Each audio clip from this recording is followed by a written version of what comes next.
So, this is the meeting, Wednesday, March 12th, 2025, and it is 1:15-ish almost. All right, so, if we can, join me for the Pledge of Allegiance. Pledge allegiance to the flag of the United States of America and to the republic for which it stands, one nation, under God, indivisible, with liberty and justice for all. Thank you. All right, at this time, we'll have public comment. No, roll call. Roll call. As well, okay, roll call it is. Director Underhill, Here. Director Ratterman, Here. Director Thomas, I'm here. Vice President Cicada. Here. Now we'll do public comment. At this time, members of the public may address the board on any non-agendized item. The public is encouraged to work through staff to place items on the agenda for consideration, board consideration. No action can be taken on matters not listed on the agenda. Comments are limited to 3 minutes per person. Any public comment here in the building? Seeing none. Any online? All right, no public comment. Moving on. We are item number 3, the consent agenda. The following items are expected to be routine, non-controversial. Items will be acted upon by the board at one time without discussion. Any board member may request that any item be removed for later discussion. Do I need to read all of them? 3A, 3B, 3C, 3D. Move for acceptance of 3A through 3E. Second. A through E, is that what you said? Yes. Okay. All right, roll call vote since we're missing, or can I do it? All right, all those in favor, say aye. Aye. Opposed, seeing none, passes. All right, at this time, we have to convene to Public Financing Authority. Rebecca, can you do the roll call? Director Underhill, Yes. Director Ratterman, Here. Director Thomas, I'm still here. and Director Cicada. And here, I had to say that because we're in a public authority now. Yeah. Do you, Right, do you have the authority? I do. Good. And you'll note that Jeff is absent. All right, so 4B, under the Public Financing Authority, discussion action regarding approval and authorization of amendment to certain financing agreements relating to the PFA's outstanding long-term indebtedness. Jeff Meyer. Good afternoon, Madam Chair, members of the board. The item before you is, actually, there are 2 items that are very similar in nature. The one here for the Public Financing Authority and the very next item in the regular board meeting. Cameron Weiss, our bond counsel, should be joining us online, and he's going to be available to answer any questions. Cameron, are you there?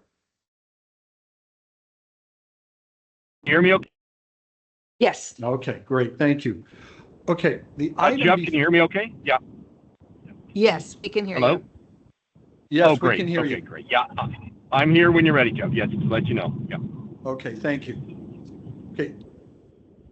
As you're aware, in this current fiscal year, we created what was known as the Hydropower Enterprise Fund, which segregates our FERC license and our FERC expenditures, basically the North Fork project and New Hogan, out of the water and sewer funds and creates a separate fund.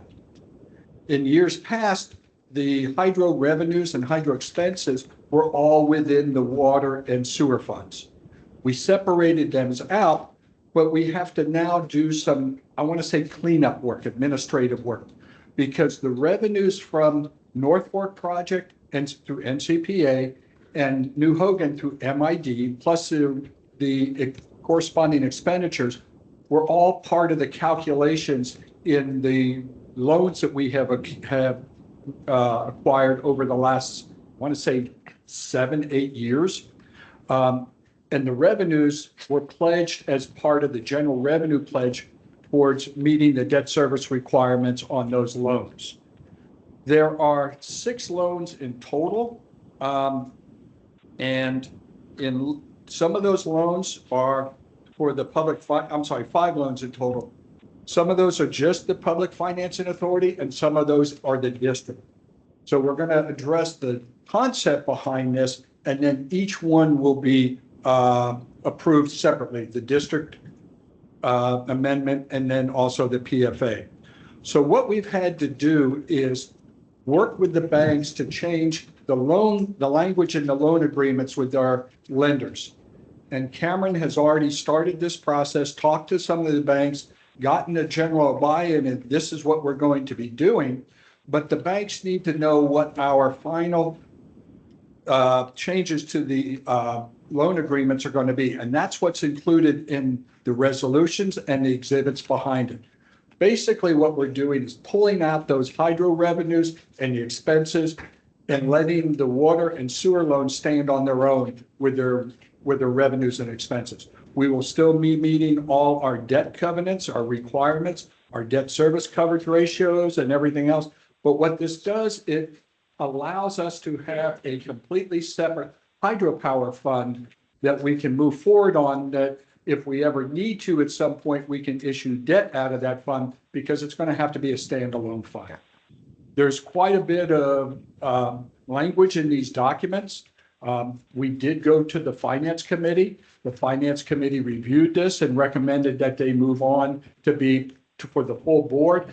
And after we met with the Finance Committee, we determined we then had to actually go ahead and have 2 separate agenda items. One for the Public Financing Authority, because there's a couple loans here that are channeled through the Public Financing Authority. The rest of them can be done by the district.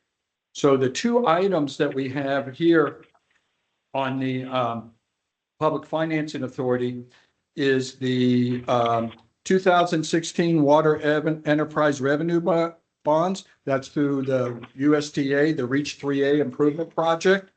And then there was another one in 2021. That's the AMI project that we also did through the USDA and through the Public Financing Authority. Yes, ma'am. Yeah, okay, so all we completed for Ebbets Pass was, what was it? Reach 1 or Reach whatever? 3A, No, okay, all we have left is 3A. as far as the loan is concerned. Now, that's specific to Ebbets Pass. There's other loans that we have outstanding that Oh, also yeah. benefit Well, Ebbets you know. Pass. They'll take care of them. Yeah. Yeah, we went over this at the Finance Committee too. Yeah, right. Okay. And Cameron is available to answer any questions. I think he also has a comment. Do you, Cameron? You'd like to make? Yeah, I really do. Can you hear me okay? Yes. Yeah. Awesome. Yeah, I wanted to take a quick second here to recognize and congratulate Bertha Underhill. I just really think she's had such a profound effect on the district and the area. And just as she prepares to step away from her services on the board, I just want to thank her personally for her dedication and service to the district for all these years. Because her contributions have really made a lasting impact, and she's got to be missed. And I just wanted to say that. And then on a personal note, I wanted to also congratulate Bertha on her upcoming wedding. Congratulations, and I'm wishing you all the best for this new chapter in your life. So just that quick time out for that. But I am available for any follow-ups. But Jeff, you did a wonderful job explaining all that, but I'm available. So Well, Thank you, Cameron. I thank you very much, and, I already have my Kleenex in case I cry. You're still going to be a few more Well- meetings. Cameron, she would have voted for this even without that. So well, now you tell me, darn. No, in all sincerity, wonderful way to at least get my 2 cents in there. And I do appreciate that extra time to be able to do that. Thank you. All right. Anything else? We're just asking the board to approve the resolution as presented. Okay. Am I doing any public comments on this? after them, After. I'd like to make a motion on this. If we have a resolution number 2025, what is the sub PFA? PFA 01. 01? Okay, I'll second that. Well, my motion is for approving and authorizing the amendment of certain financing agreements relating to the authority's outstanding long-term indebtedness. Now second. Bertha, second? Already did. Yeah. Go. All right, so I do open it for public comment, correct? Yep. All right, so we have a first and a second. Now's the time for any public comment. I see none here in the building. Any comments online? All right, is that Michael Rogers? Go ahead, Michael. Yeah, hi, good afternoon. Thank you.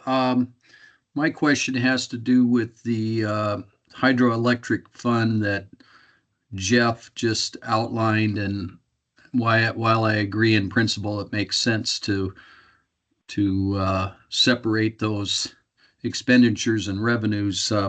My question is this a precursor to divesting ourselves of that entity to either public or private interests? Michael, And Not, does- not at all. And does Not the, remotely. No.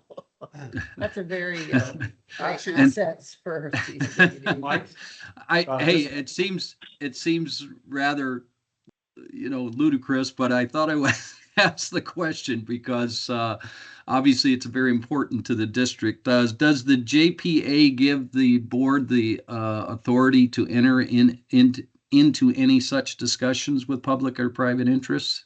So there's no JPA involved. It would be Okay. that it's the CCWD board that, CCWD owns the asset. Okay.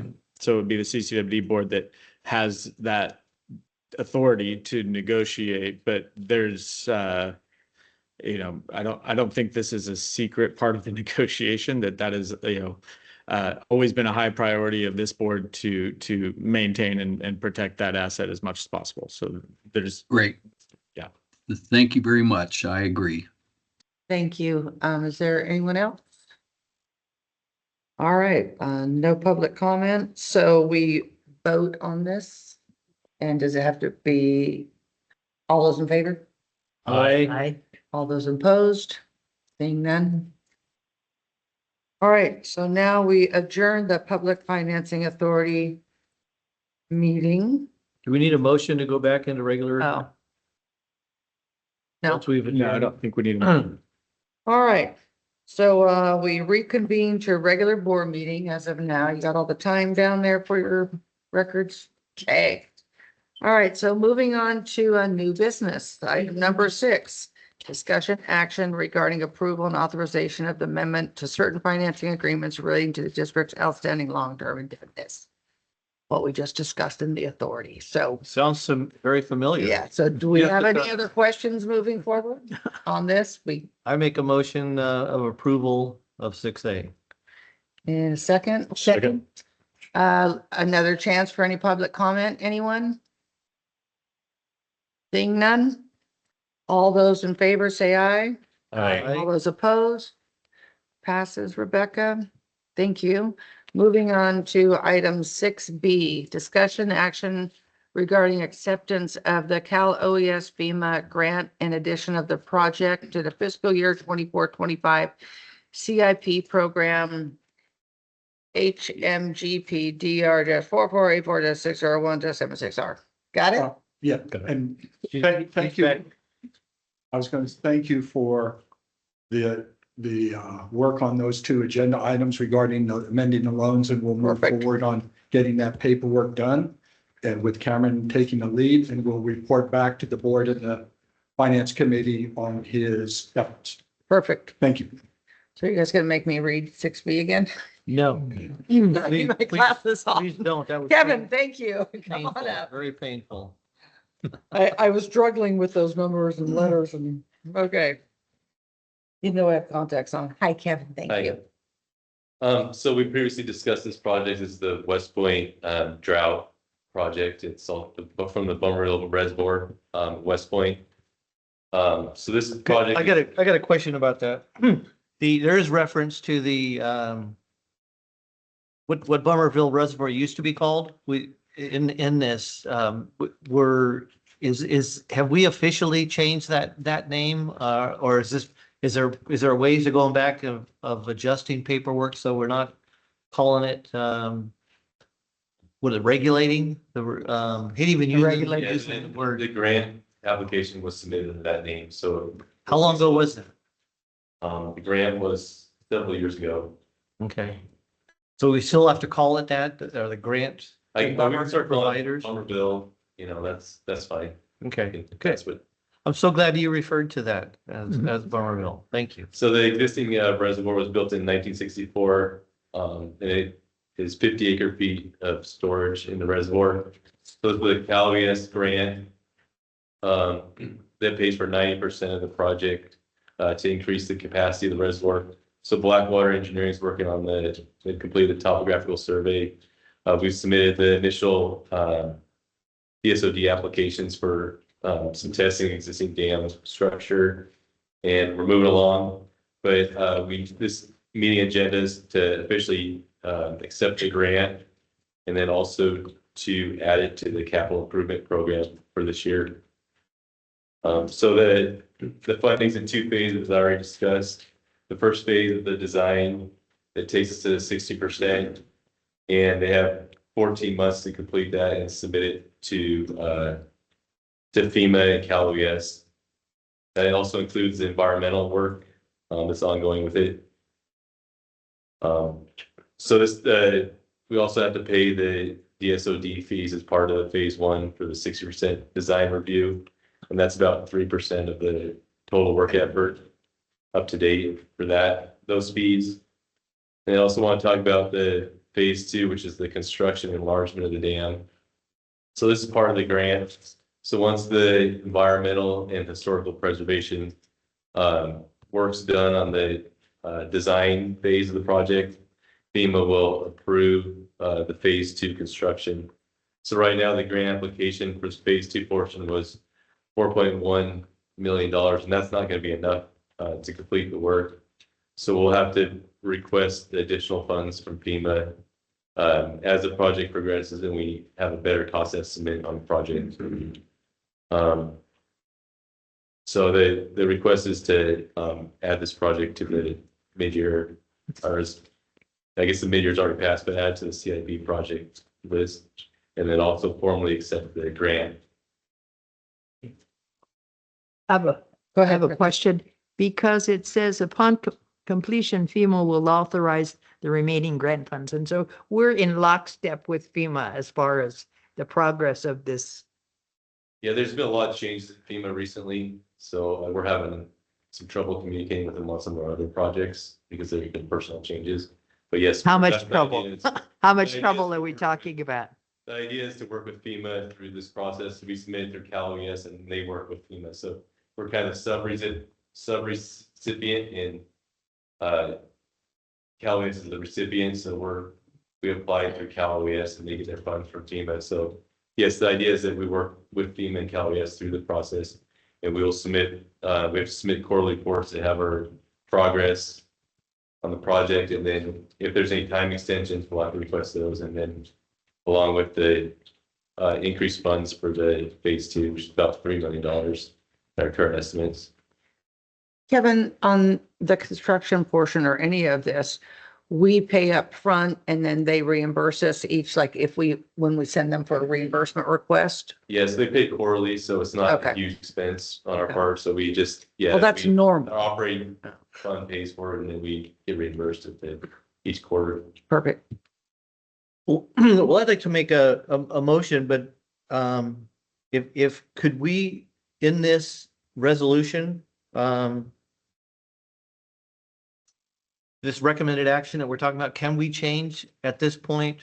I see the resolution is already written. I mean, whereas the West Point Regulating Reservoir, can we make amendments to that just to include its updated name in this? So Michael? my recommendation would be we stick with the name that was used in the grant application, so we're not having to reroute anything at FEMA, which always Can we takes use, time. can we use both? Or in parentheses after? Yeah, so why don't we put the Bummerville West Point Regulating Reservoir? And because in the document, and in the correspondence from CAL-OES, and I don't know if there's anything in here from FEMA, but in the correspondence from the two that are in here, it doesn't refer to the regulatory reservoir. Just it talks about the hazard mitigation grant program, and then it has some numbers, project number, FIPS number in there. So yeah, if we could do that, if we could amend I think that. we can add that and then just make sure we're doing it in a way that doesn't Right. create any Right. potential for confusion there that we It'll did. just help Yeah. with keeping the name change. More verifying that there has been a name change. And we were in this grant program, fine, refer to them as maybe both. You know what, I refer to it as a regulation pond. That's what I think of it is, but I haven't been here as long as you folks. But, yeah, as long as it doesn't, mess up with the grant issue, I No, don't. we already got an answer on that. So yeah, we can't put that in here, slash or. But before you make a motion, Russ has some comments and questions, okay? Yeah, Kevin, I'm just curious about what has drawn you to make the conclusion that it can't be built for this 4 million and change. We hired a estimator, a professional estimator, and we gave him the project, and he did a detailed cost estimate on the project. So that assumes that we're importing 20,000 cubic yards of material. So they can, now that we've done the topographical survey, they're doing a balance on the dirt. So if there's more offall, it might cost more. If there's more import, it might cost more. So it was just based on the quantities that we had in the master plan and the preliminary design report. So yeah, we paid for a professional estimator to do the estimations. Did they give you an estimate number? Yeah, yeah. So- So it was 7.8 million was the estimate that we got from the estimator. So he's an estimator that he's done a lot of projects and he's really good. So That's quite a difference. But he did that on the basis of some pre-existing plans, not the ones that Blackwater is doing.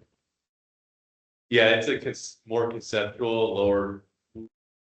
Blackwater's they're going up to 60% design. This is just a preliminary design that we have. So we haven't got, until you do the topographical survey and you find out, exactly how the dirt's going to move on site. And depending on if they have surplus or they need to bring material in. But yeah, from the original estimates, that's what it was. I think he said it would be about $2.3 million if we had to bring in another 20,000 or 30,000 yards. So he gave us a variance. But yeah, we think it's our best estimate at this point is 7.8 million. So if I heard you correctly, you're suggesting that going ahead and accepting this 4 million, even though we know it's likely to cost more, is a better option than just revising our requests and going for a higher. Yeah, then you have to do the phase one portion. Well, yeah, I guess you don't have to, we could stop it. You have a deadline on that phase one portion for the design. And like on Hunter's Raw Water during phase one, we requested more money. It's on the same program. And we were able to get more money during phase one. But until you have a good estimate, they told us that you only go back to money one time. So if you ask for 7.8 million and through the design process, we find there's some other work that needs to be done. Like there might be some other stuff that DSOD requires that we didn't know about. Then you could drive the cost up even more. But the good thing is that this disaster declaration has $22 million more available in it for people that are authorized to do. There's a few other projects that are authorized in this same disaster declaration. So there's a pot of money there for CAL-OES to provide to agencies for cost increases. So the idea is that we get this phase one done as quickly as possible so it could be first in line for the rest of the money. Okay, this paragraph on the top of page 2 from FEMA talks about boring 6 holes in the top, 6 holes at the bottom, and 6 holes, I don't know, several miles away. Have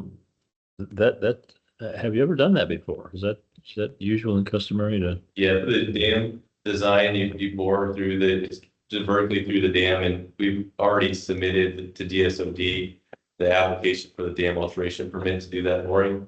So right now, we're just waiting on them. So we thought it was, they initially told us it would be about 2 weeks, and now they're telling us 6 weeks. So we got a few more weeks to wait till we get that authorization to go do the exploratory drilling. And then it says that you fill those holes with some cementous material of some kind. That's seems like an interesting way of doing business. Okay, that's all I need. Thanks. Okay. Okay. Okay, I'll go ahead and make a motion to accept the FEMA CAL-OES Hazard Mitigation Grant project and amendments to the capital improvement program for fiscal year 24-25 to include this project. Second. Okay, go ahead. All right, any public comment? Seeing none in the building, any public comment online? Seeing none, the vote, all those in favor, say aye. What's so funny? What did I do? Here comes Jeff. Oh, good, let's finish this. This section, then he can have it. All right, all those in favor, say aye. Aye. All those opposed, say no, nay. Seeing none, it passes. And welcome, Jeff. We're glad you're here. And Yeah. lucky for you, we're starting on item number 7, reports. We're almost done. Sweet. Yep, that's the way we like to do that. Good job, man. I hereby resign.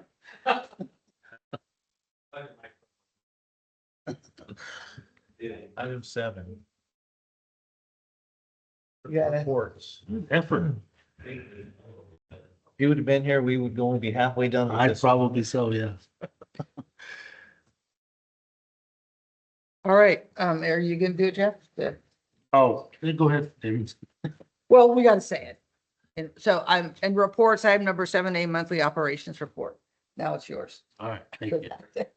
Thank you. Good afternoon, directors. Good afternoon. So once again, the month of February was an uneventful month here in the operations department, CC. Just trying to joke there. All kinds of work continues to happen across all facets of the district in all areas of operation. Just to get us started here. The operational dashboard. Image number 2. So this is the number of service requests. You can see the check for leaks still kind of take the top spot as the number 1 category of service requests. And then check for leaks.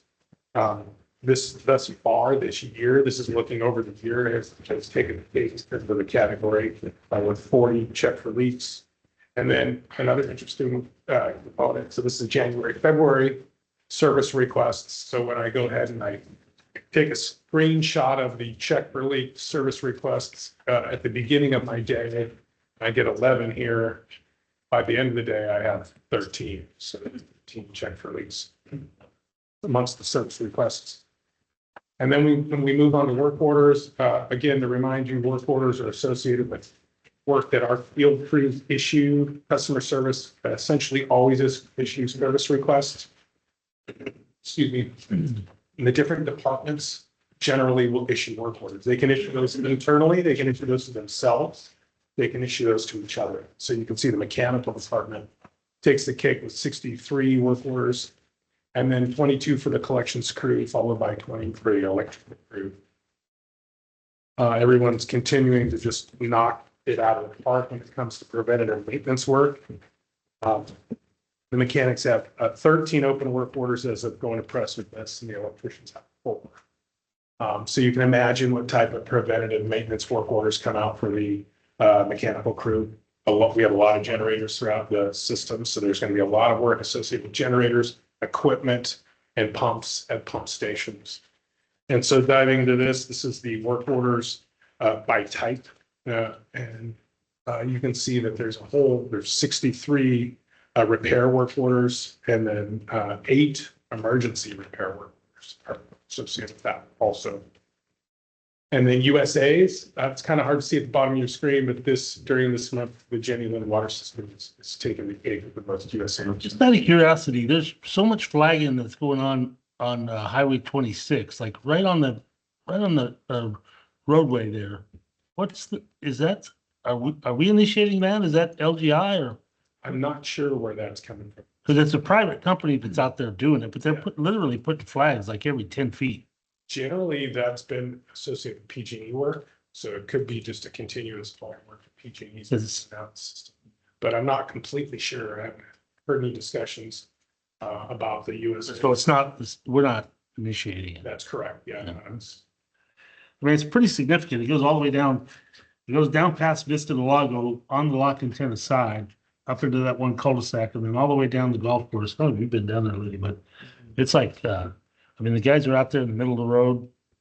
It's just, it's pretty ambitious, whatever the point it is. I don't know. I'll let you know. And then, as you all know, we have water loss, water production versus consumption, which is water loss comparisons on our ops dashboard now.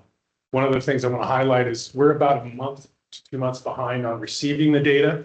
This is real-time information. So what's interesting is you can see kind of the blue water production. You can see some peaks and valleys that aren't necessarily illustrated in consumption, and vice versa. Peaks and valleys in consumption that aren't necessarily illustrated in water production. And it takes us a little bit of time to go back and look at the data as it comes in. So one of the things that we're working to improve on is to increase the time with which we receive production data coming into our system so we can all review it. And what I mean by that is we can go granular. We can look at day-to-day plant production versus day-to-day plant or system consumption. So we don't do that currently. So moving forward, that's kind of one of the improvements that you'll see. And this will help all tie into better understanding water loss and better understanding water use throughout our system. So you can see this is kind of just all the peaks and valleys. And another interesting component about production versus consumption is sometimes we're seeing a reaction to weather, right? We talked about that with production. We're going to increase our storage in anticipation of a large storm, or we might reduce volume when it comes to low water use. So those changes are going to happen over time. All right. And Just curious on the, so we've got output and consumption. And the consumption now is more accurate. correct. How accurate is the output? Have we changed anything in regards to that? It's accurate and it's improving. We've changed a lot, actually. So we calibrate they're called effluent meters. So basically the plant meter that leaves the facility, kind of the last accounting of water, so to speak, that goes out of the system. Those meters are calibrated annually.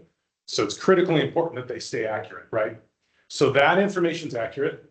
The consumption is accurate.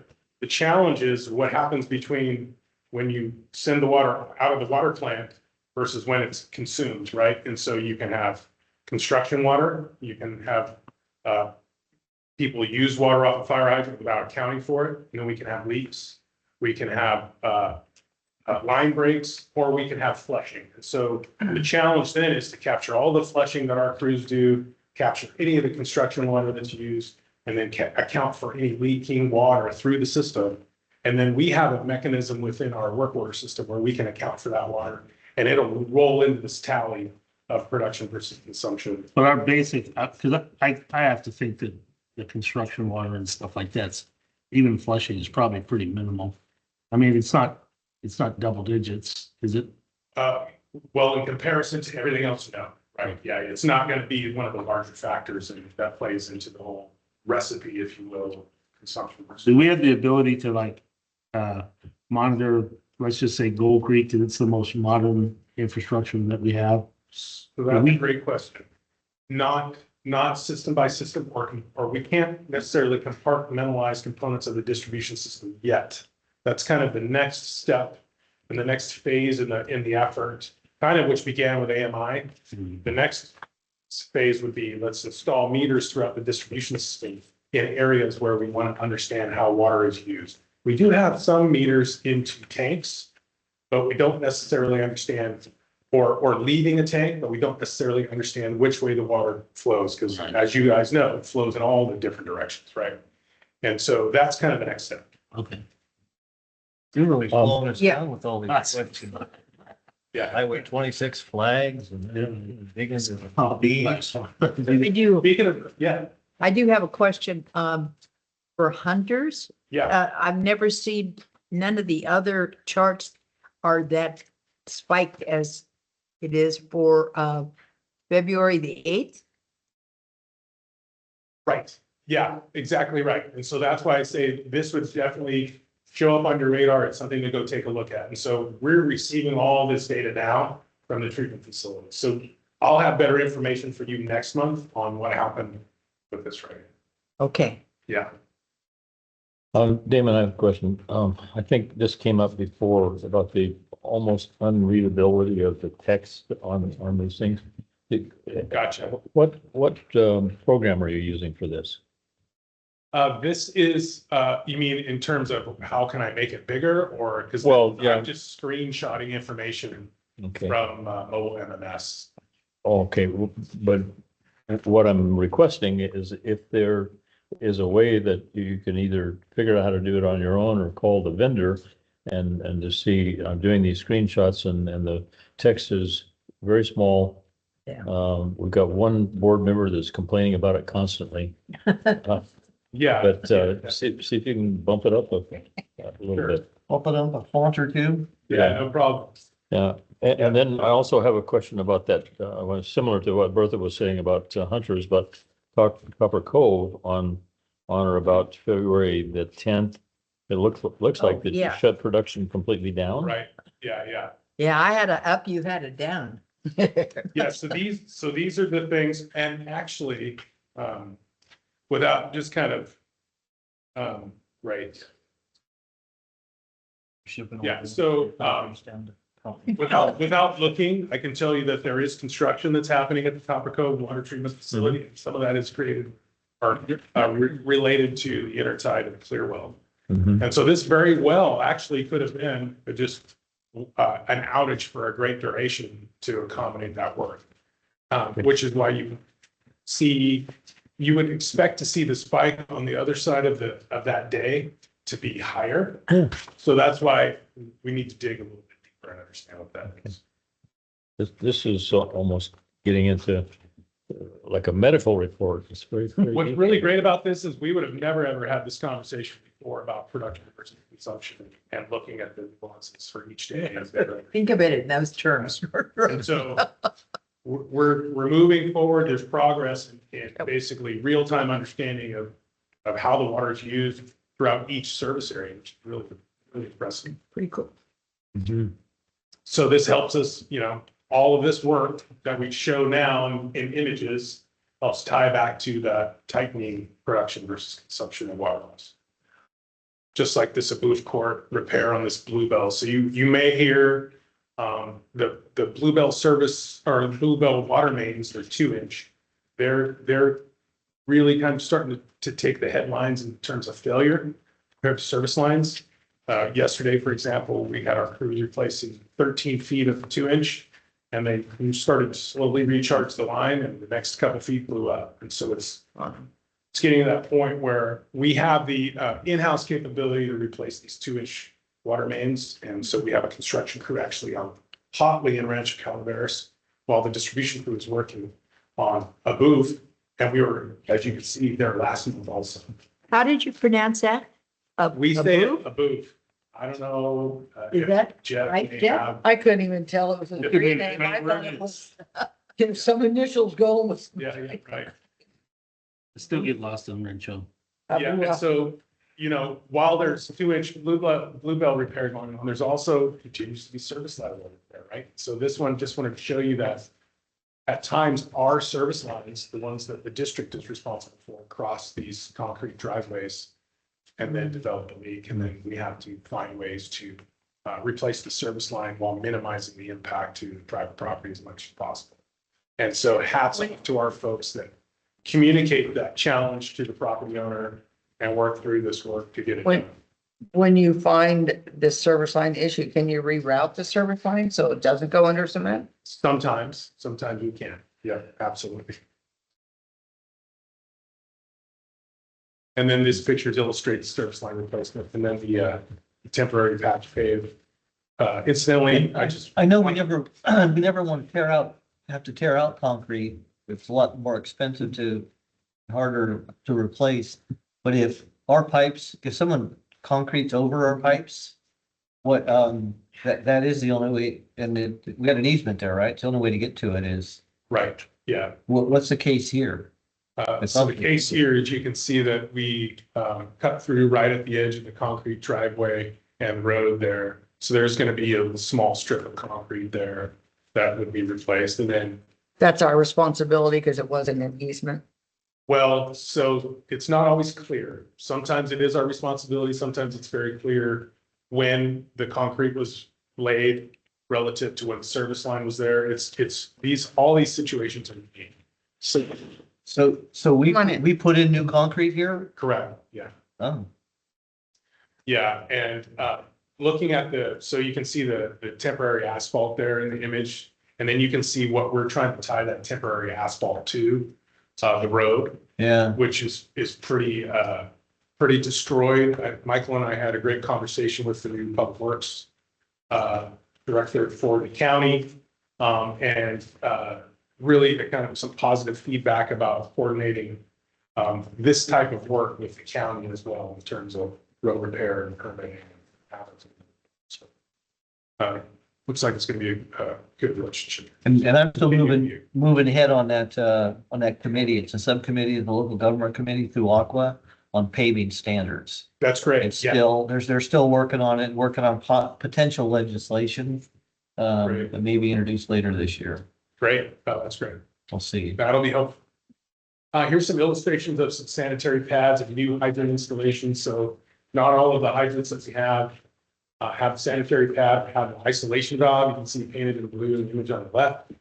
A lot of them in fact don't. And so when we go to replace a hydrant for whatever reason, failed, difficult to operate, broken, we will install a valve when necessary. And so the work for hydrant replacement continues. This is an interesting one. So this is an AMI meter for wholesale. It's a wholesale AMI meter that continues to show errors due to water. The vault of the meter would continually fill with water. So we were able to go ahead and install a drain into the meter vault and keep the water out. So it was no longer fouling the signal of the meter. We can continue to get that data. And here's an additional hydrant replacement up on Linebaugh on its pass. This was a distribution / construction crew work effort. Everybody did a great job. Kind of showed you what's under the ground there, where that sanitary pad may be and where that isolation valve is, and kind of the brick red right there in front on the line. And then this is looking in both directions off Copper Cove Drive, another hydrant replacement. You can kind of see what was there before. Hydrant kind of off kilter in the bush or in the grass. And then kind of just after hydrant install and backfilled. And then you can imagine where the sanitary pad would then be installed in the image on the right. Here's a depiction of a section of main replacement, a new service line install. You can see how these Hymax couplings, the darker blue at the top and the bottom, these really make it quick for our guys to get in and cut out a section of our main and install a new section. They're really, really effective. This is some work that took place at the Jenny Lind water treatment plant. This was an example of kind of coordinating a capital project with an operational need. So this drain valve on the clear well number 2 at the Jenny Lind water plant had failed. And so while the folks that were recoating and repairing the clear well number 2 were gone, letting the coating cure, our construction crew was able to get in and replace the failed valve. And then our electricians were able to run conduit back to the effluent building to give us better information about level in the clear well. So now that contractor is back and they're disinfecting the clear well today, actually. A question. Yeah. Excuse me, a couple of slides back where you had a big piece of equipment. Do each one of the yards have their own supply of big equipment, or how do you handle that? Great question. So each yard does have some equipment depending on the look. And I think we went through this a couple of years ago, didn't we? We boosted. We have definitely talked about it multiple times in the past. Yeah. So for our distribution crews, where they report to will be equipment associated with the work effort. There might be skid steers, mini excavators, vac on trucks, And then also you have the construction crew who can store equipment here. They can store equipment in Vallecito, or if they're working, for example, in a different area like West Point where they're not usually working, they can store equipment during a period of time. So it's always somewhat shifting, but equipment does have a home, if you will. And we do have an accounting of that, and we kind of keep track of where equipment. Yeah, because I know we talked a few years ago about sending the equipment up to West Point. Right. And how, that, So through the budget process, y'all approved basically it's like a vacuum trailer. So we have vacuum trucks, and the district purchased a vacuum trailer, and it is kept in West Point. And what that does is that keeps these really heavy, really big vac-ons and gap vacs off the highway, off the roads. Crews can just respond in a service truck to go provide assistance to the West Point folks to fix the leaks nowadays. And that's a huge improvement on operation. This is a great photo.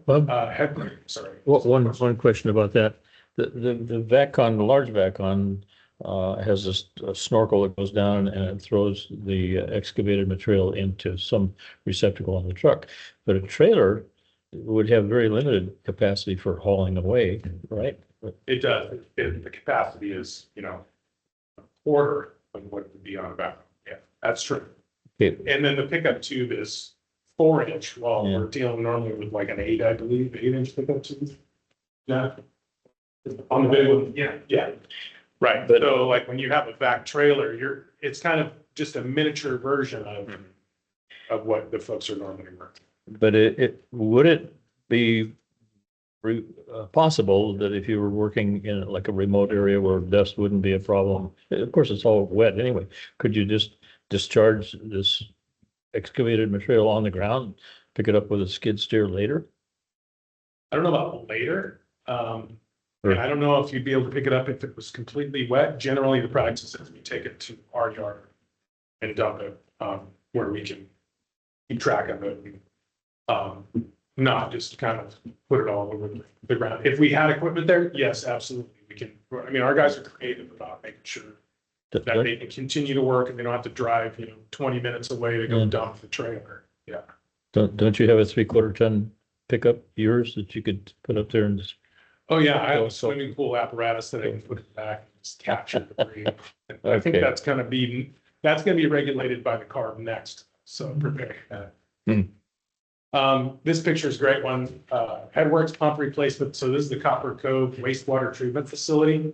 And we have a vault there, right? So these pumps grind sewage and then push the sewage through the treatment process. And so this pump in the image on the left failed after it did its job valiantly for many years. And you can see what the pumps look like when they're going into the wet well to go to work. And the image on the right, the nice gray lights. How tall is that, just for? Those pumps are, I would say, about 4 feet tall. Okay. Yeah. Bigger than they look. Yeah, definitely bigger than It looked like size of a garbage disposal there. Oh, yeah, that's interesting. No, they're huge compared to that, yeah. Okay. Really heavy also. Yeah, so moving on. So this is another example of kind of our field crews ingenuity. So this generator lived at lift station number 6, and it was taken out of commission as part of the lift station rehabilitation project. And then we lost a generator at our C-tank site in Copper. And we used this generator, and our mechanics and electricians retrofitted to a station or to the C-tank location and put it back in action. So it's been redeployed out of the system. And so hats off to the guys. It's a great project. And we'll keep all the telemetry. So the generator at the C-tank in Copper controls all the telemetry and level control for the tank, and it conveys information from regional lift stations back to the treatment facility. So it's a critical hub for communication. You used the phrase, you lost a generator at that pump station. Well, you mean you eliminated it? No, it failed beyond repair. The generator component of the apparatus, the motor and generator, just was beyond repair. Okay. Yeah, so we were for about a day or so. We were kind of, well, actually for some time, we had a trailer mounted generator there And so in our operations discussions, we were, lamenting the fact that we had to sacrifice a trailer mounted generator to a location that used to have a stationary generator, and let's figure out some plans to get this thing back on the road, because they're extremely handy. You can imagine in variable situations like storms or drought or heat waves. And so our crews were like, oh no, we've got the solution. And then it was just about putting it into effect. So hats off to the mechanics and the electricians for knocking that out. So we put another trailer mounted generator back on the road and redeployed equipment that we took away from the site that was renovated essentially. Well, this is the picture is a 20 kW Kohler. Yeah. What is that worth? About 90,000 or something? You can pick up a 20 kW Kohler for between, I would say, 40 and 60,000. Okay. Yeah.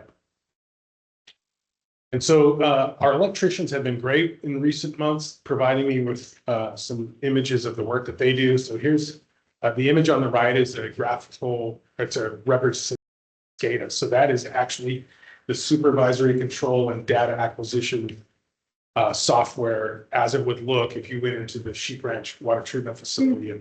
And so basically you can hover your mouse over any of those components in that image and effect some sort of operational change or adjustment. And so our folks did that in-house with minimal help from integration engineer. And then moving on, you can imagine that some of our influent flow control valves actually have a brain that controls how that valve operates relative to other parameters in the treatment system. So this is a replacement of a control card for that valve.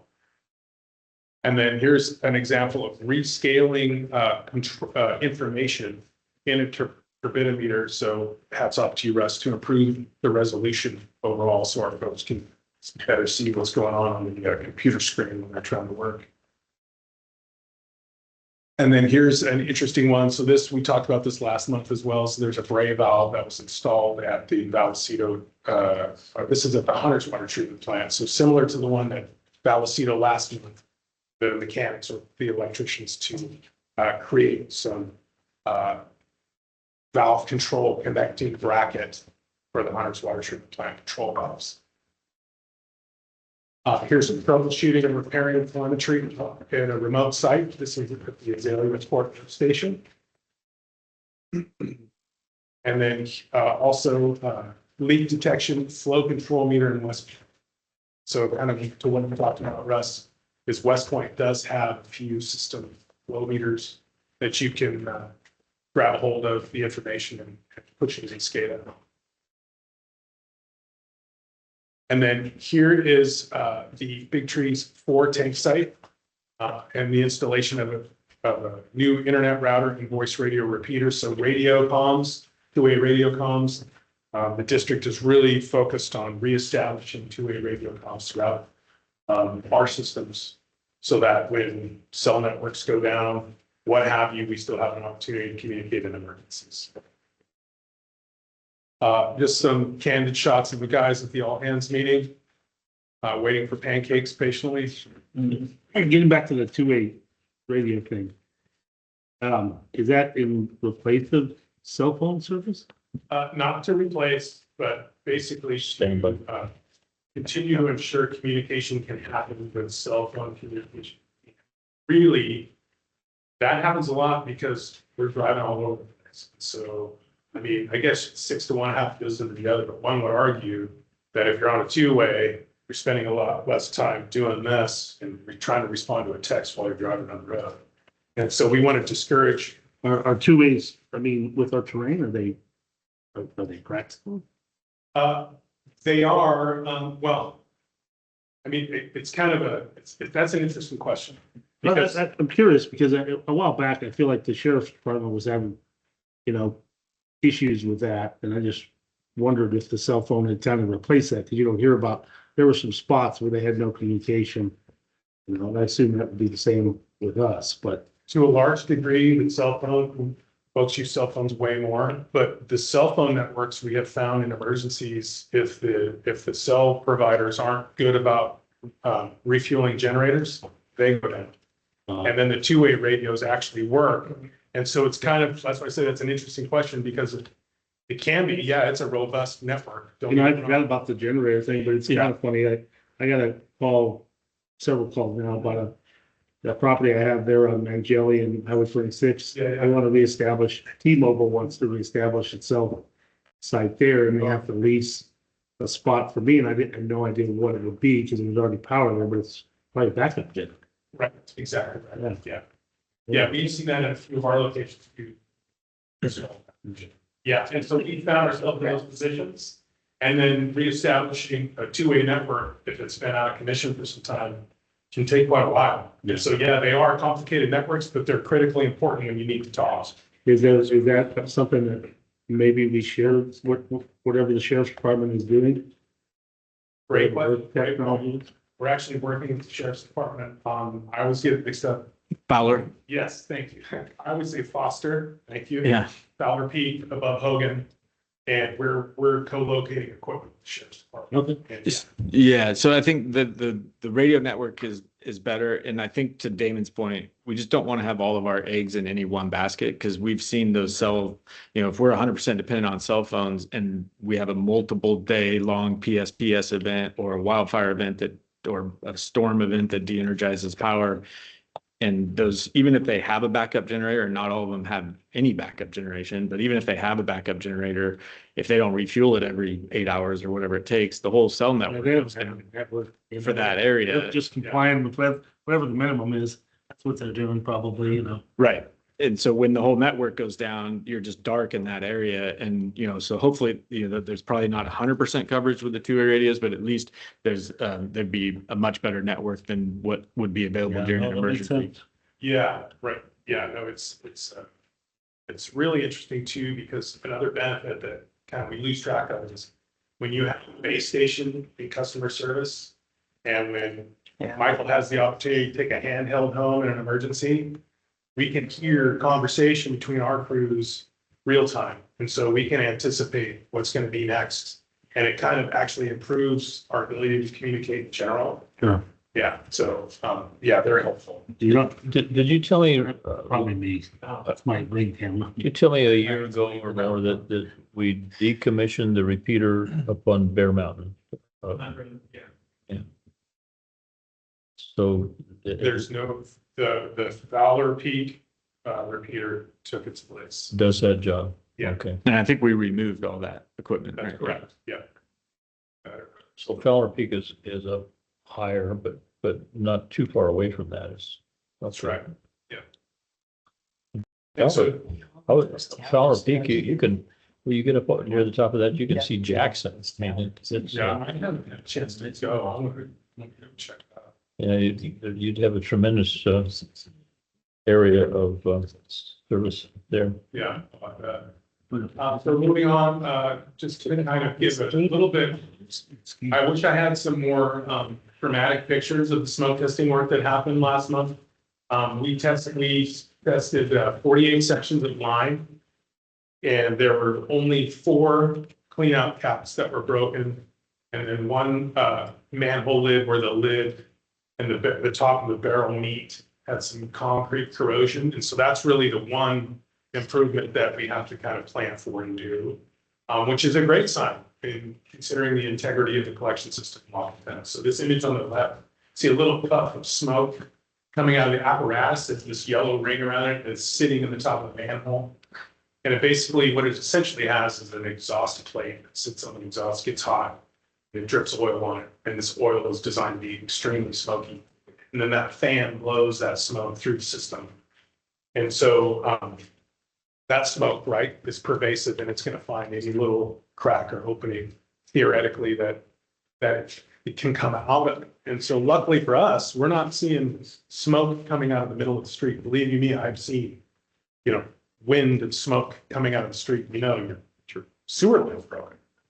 And so we didn't see any of that. We saw some cracked cleanouts, and then this image on the left, kind of hard to see. It's got some brush and debris on it, but that's a manhole. And you can see some smoke kind of coming out of the side of right just under the lid. And so that needs to be repaired. And that's a source of potential source for I&I infiltration if that manhole, it gets covered with water, you know, there's a crack in there. And that's what we want to find and repair. So in the image on the right, way down towards the end, you can see the crew working. But we're going to continue this effort within the next couple months. There'll be some information pushed out press, and everybody will be able to understand what's going on. Just wanted to highlight that Kevin and some of his folks did go out with Director Thomas and look at a potential site for the Pond 6 capacity expansion over there in Copperopolis, and it was beautiful country. And the image on the right is kind of a picture of an old gold mine out there. Just quite a day, quite a location, and really, as the crow flies, right straight line with the dam. Was that just that little piece we talked about for a long time? Not sure. This is a section kind of, is that to the west of the Pond 6 dam? Due south. Due south. Okay, it's to the south. My direction, sense of direction. Is that a little director on this, in the Yeah, picture? there's some conversation some intense conversation happening. That's personal. Kevin. Yeah. I work in my district. And so, just to Yeah, my division. finish off. You just don't ride the floats. But that picture of that mine is the Russ Thomas Memorial Amphitheater. Oh, gotcha. Yeah. And then this picture here is a picture of that asphalt or vibratory roller, I should call it, that Nice. y'all approved last month. So thank you very much. It's out in the yard here. It's been already done a lot of great work for the district. So thank you. Nice. Thank you, Damon. Thank you. Thanks. Any questions regarding that report from anybody? Very Okay, informational. general Thank you manager very much. report? Any public? I'm sorry, is there? Okay, general manager report? Okay, I'll run through a few things here quickly. We had finance committee a couple weeks ago, got another one coming up next week, I believe it is. And so appreciate finance committee reviewing the items that came to the board today. We have some policy stuff that we're going to be bringing to the board that we talked about as well. Changing how we handle some of our delinquencies and trying to address that issue. We're also working on updating our ADU policy. There's a few other policy changes that we'll be bringing to the board in the next few months. So that's just a teaser, but they'll be coming soon. And then we also had a couple of engineering committee meetings, a lot of work going into the capital improvement program update that rolls right into the budget as our budget development process is underway as well. So fiscal year 25-26 budget is in the works, and that CIP obviously is this huge piece of it. So we try to get that locked in. And Kevin and Jeff and the engineering and finance teams are doing a great job on that, and working with the engineering committee on that. Michael, I'm sorry, did you yes. say that CIP will be at the finance committee meeting next week? No, that usually goes engineering committee to the full board, but we'll be Oh, bringing okay. it to the No, full we're good. board here soon. Yeah. I want to highlight we had an all hands meeting recently. So that wellness committee we were talking about earlier has done just a really great job, I think, of events, and also want to acknowledge Kelly. He gave the really great history of CCWD and year in review presentation Oh, yeah. at the public meeting we had a few weeks ago, I guess a month ago now. He gave a sort of a abbreviated and slightly different but a version of that, because especially with the amount of turnover we've had, but just in general, I think it's great for staff to be able to, learn about and see the history of CCWD. And I think Kelly did a great job. I think it was really well received. And I bet their employee reaction was great. Yeah, really, really positive reaction. Damon mentioned this a little bit already, but we met with Micah Martin, the new public works director at the county. That's obviously a really important relationship for us. And in addition to his fantastic initials, it just seems like a really great guy. I think he's going to be a great partner for us. Very down to earth easy to communicate with. We invited him here. We'll get him to one of these board meetings to introduce himself, and he seemed, excited about that opportunity. He had some good ideas in addition to continuing to coordinate on their paving schedule and our, utility work schedule. Some ways that we can continue to partner on potentially, saving money in different areas and where we can pool resources. We've done some of that over the last couple of years where we can partner on a project and get more paving, more bang for our buck. We've had a couple of successful partnerships with the county on that front. So we want to build on that and see how we can really, maximize our efficiency. And I think he's going to be a good partner in that regard. Lot going on the legislative front. The legislative session has ramped up. So there's legislation extending the Brown Act, the relaxation, I guess, of the Brown Act that we still have with us. It's not nearly as relaxed as it was during the pandemic, but we still have those exceptions for some virtual participation. So an extension of that. There's some proposed legislation regarding the Clean Fleets Rule, water rights, forest management. The big one is the Prop 4 funding that was approved by the voters, and how that is going to be spent. And so the budget coming out is a huge piece of it. So there's just we'll bring some more of this to the Legal Affairs Committee and potentially to the board as well. But we'll have some more updates on a very active legislative session so far. The annual meeting, the check-in meeting that we have with NCPA and the Forest Service regarding our North Fork project, and then NCPA's Upper Utica project. Every year we do a check-in. Forest Service staff, CCWD, and NCPA come together. That will take place next week. Be interesting to see if there's any. We know there's been staffing reductions at the Forest Service, and so it'll be interesting to see if that is going to affect us, or we know it's going to affect us, but how that will affect us locally. Then we also have, with a lot of, obviously, our work with HDR and the relicensing effort for the North Fork project is moving forward. The board approved that contract a couple months ago now, I think.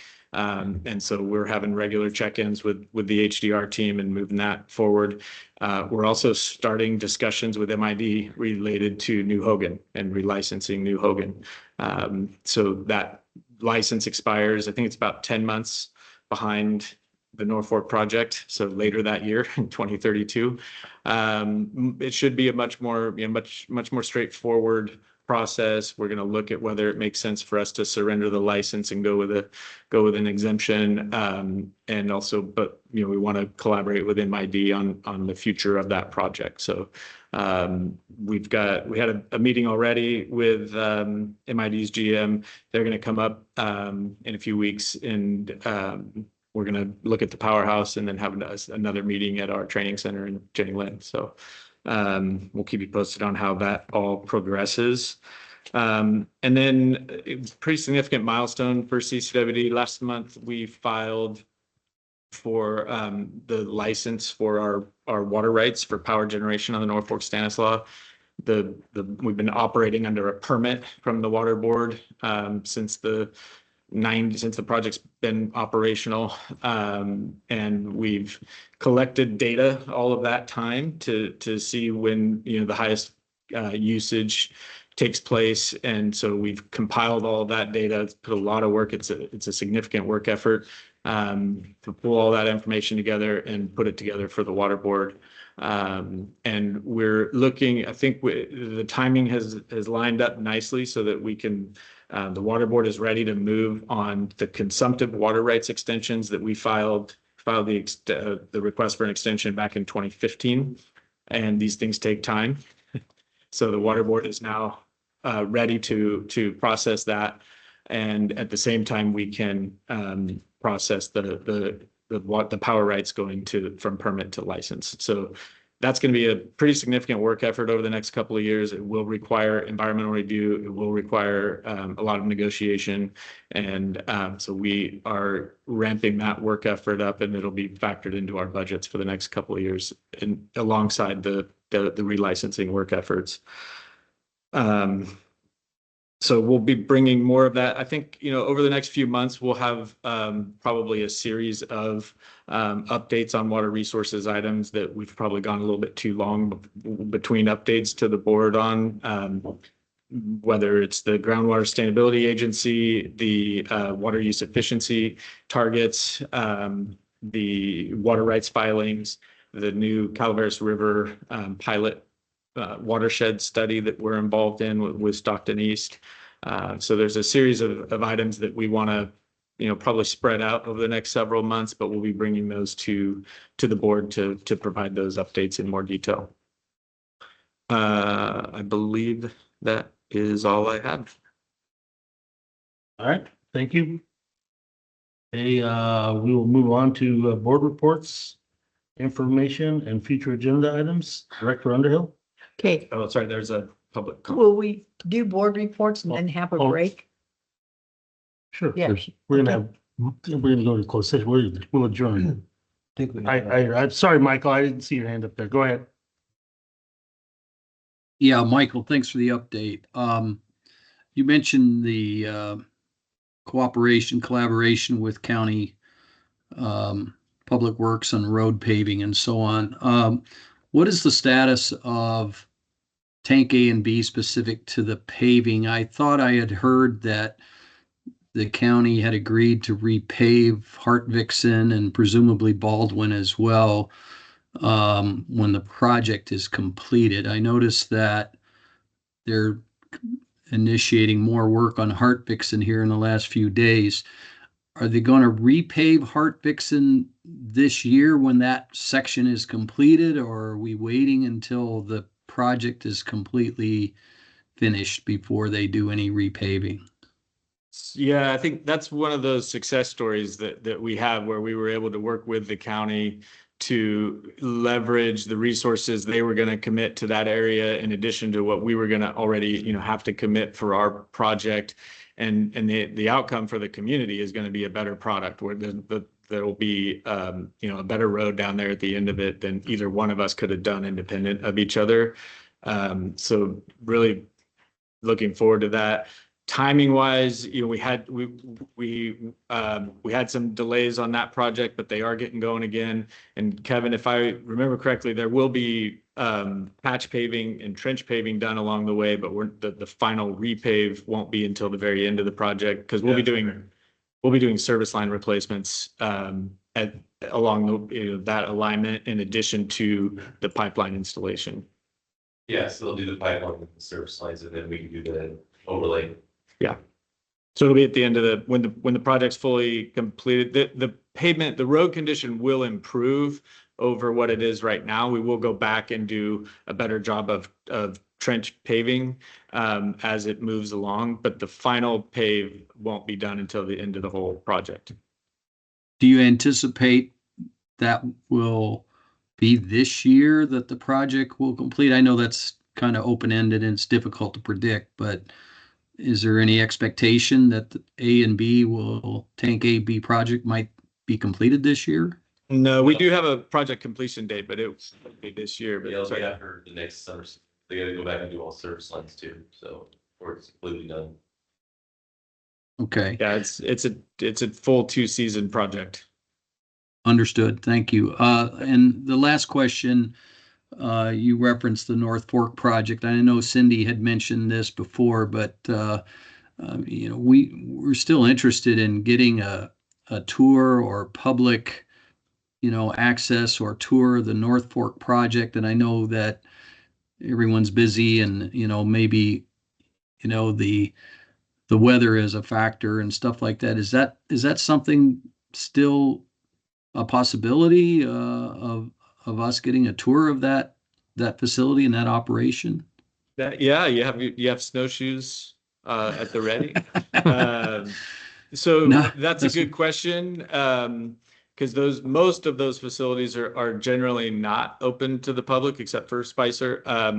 But we can arrange that, just with the right amount of lead time and coordination, because it's multiple agencies involved, and so we can, I'm looking at Kelly right now, but we can talk to our project partners on that and see if we can maybe line something up for later this spring or summer. But also the facilities are well documented and viewable on our website. Yeah, and it's always better to be there, to actually. Yeah, and I've seen some of those. I've read the project description and history on the website, and it's good information.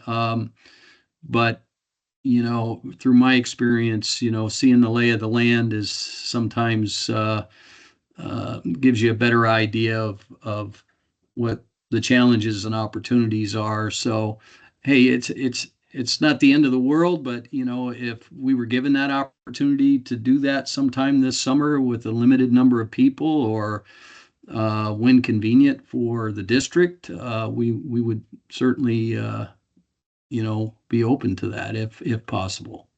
Yeah, we'll look into it. It is also just a logistically challenging project, but because of it, how big it is and the remoteness of those facilities. Several So- days. Up and down. Yeah, it's not really actually possible to see the whole thing in one day, but we could, we have some ways to break it up into pieces where you do get a sense. If you guys can arrange a helicopter, we could probably do it. The board cuts my helicopter request every year, Mike, so if you could help me with that. Yeah, well, we can take that offline, Michael. Sure, So, sure. But Anything else, yeah, Mike? no, that's all. Hey, I'll go back, Jeff, and look at what you have online as well. And but if that opportunity presents itself, we would definitely, I know some people that would be very interested, and obviously it's very important to the district and the ratepayers. So, in many cases, things like this, we don't know what questions to ask because we don't have enough information or background to fully understand Spicer it. is the public place. Spicer, well, Not until the recreational facilities are open to the public. They're not the whole project. No, but I know. You can't go. and then, just to close this point up real quick though, but we'll look into that, Mike, and we'll work on it. We will also be doing, even if it's not necessarily site visits, but we are, probably starting by this summer, we will start doing a lot more public outreach about the Norfolk project and relicensing. And that, so there'll be a lot more information we'll be sharing about that in general as we get further into relicensing. Great. Thanks, Mike. I look forward to that. Thanks a lot. Okay, Director Underhill, board report. Well, yeah, I have 52 more days. Counting. And I'm You're counting. business. 52 more days. And so I'm, looking at the fact that I will have 1, 2, 3, 4 more meetings with CCWD. And I just wanted to get an update on, I will submit my resignation or my letter of, He's trying to give us a heads up so we order the cake. I want to make sure we don't forget to order the I'll have cake. the plaque and the cake and what else is normal? A hat. No, With her resignation, are we putting anything on the website saying that there's going to be an opening? Well, for- it has to be, Michael has We to have a be. process. Oh, but is it posted now that? I don't think it's posted yet, but Why we will not? be doing. She has a resignation. We will, Because I have to- we have a plan for outreach. We'll make sure there's, it's. My letter will be to Michael first of the month, April Fool's Day. And your last date will be pretty much April 30th. Is that the game plan? Well, I'll be on the payroll till April 30th, right? My last meeting will be, You're on the payroll? Damn. How do I miss all these things? You didn't know that all this No, I time? didn't know. No, okay. April 23rd will be my last meeting. Okay, so. Will be missed. But no, and the reason I'm saying that is because, Just because of the cake and the pie. Be honest. Don't no, forget the presents. I think of my replacement, I want to get, the most qualified. Well, the most qualified or the most dependable or the most committed or whatever replacement. And I just want to make sure that, the word gets out, Gets out, yeah. that the public knows what to Why- expect. Already in the works. Why couldn't we put something on the website that, we could say we know we're going to be having an opening for your position. Well, he said I that don't know. Guys, That's, this is not, it's not agendized item. This is board comments. oh, Well, okay, go ahead. All in okay. favor? Well, anyway, Well, that's, three that's people what I'm, talking about that's what I'm saying. Okay, that's it. All right, Director Adams. Now follow up, Scott. It's hard to follow. I will not be resigning in 30 or 50 days. No, I got just wanted to report on, going to the Aqua DC conference. Attended, at the end of last month with Director, Thomas. It was a lot of great sessions. One of the sessions that I'll report on today is we took a walk to the Capitol to listen to 9 of our legislators, including Senator Padilla, as well as congresspersons, another eight of them. They all had a lot to say about the status of California, chaotic positions in Washington, D.C. and everything that's going on at the same time. There's a lot of jokes about how boring it is in D.C., but really it's just the opposite right now. It's very good conference and very good timing here at the beginning of this year. I will be attending the AGRIP, which is the Association of Governmental Risk Pools, next week in Las Vegas. And I'll report on that in our next meeting. That's all. Okay. Director Skata. I don't have anything. Okay, Director Thomas. just also want to acknowledge that I went to the Aqua DC conference. And it was a much different buzz, I guess you might say, being in DC right now than it ever has been for prior visits. There's a lot going on. And the Aqua conference was very enjoyable also.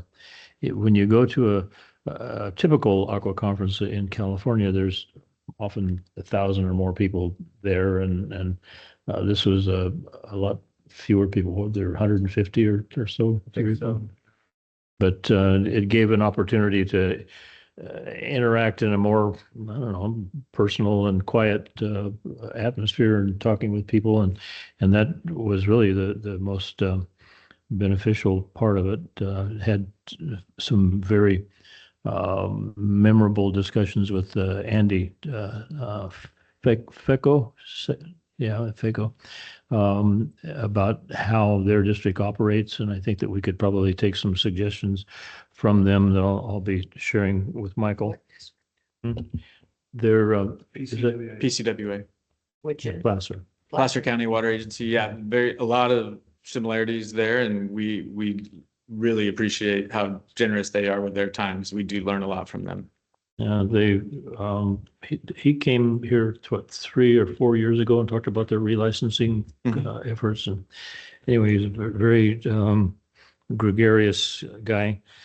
I unfortunately learned that the best way to get through DC traffic is in the back of an ambulance. But anyway, I kind of tripped and fell on my face, and it was pretty exciting there for a few minutes, wasn't it, Scott? Oh, it was very exciting.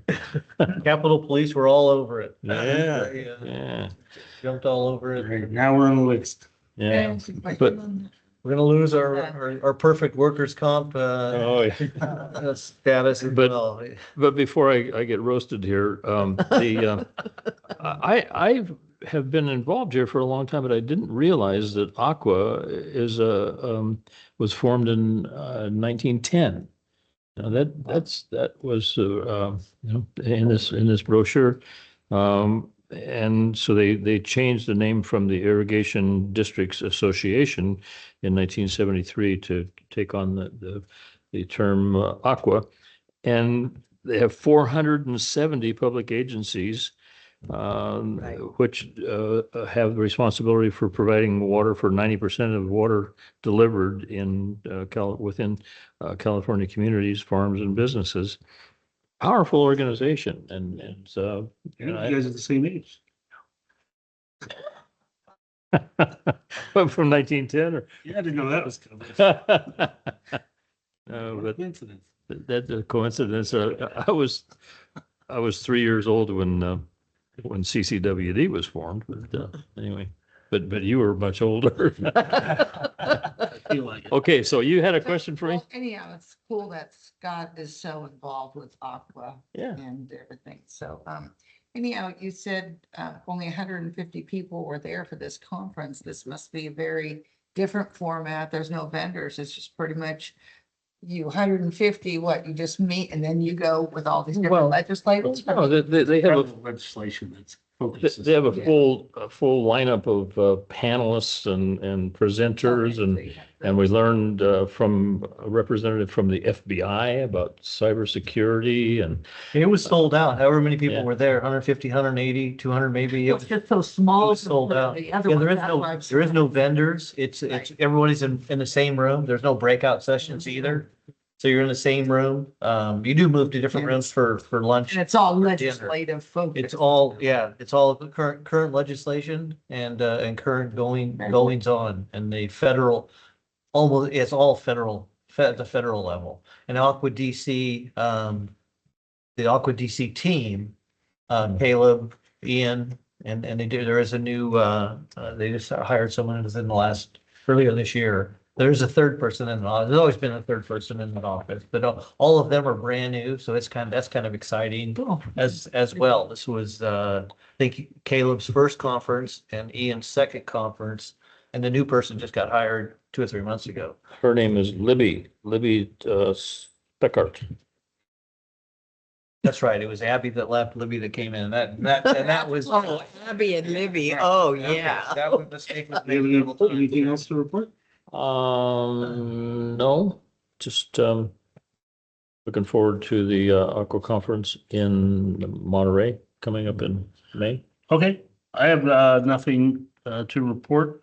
We will adjourn here shortly to closed session, 10A conference with legal counsel, anticipated litigation, 10B conference with legal counsel, existing litigation regarding Pacific Gas and Electric and TAM Property Investment LLC, 10C conference with real property negotiators, 10D government code agency negotiations, general manager Michael Minkler and Stacy Lawler.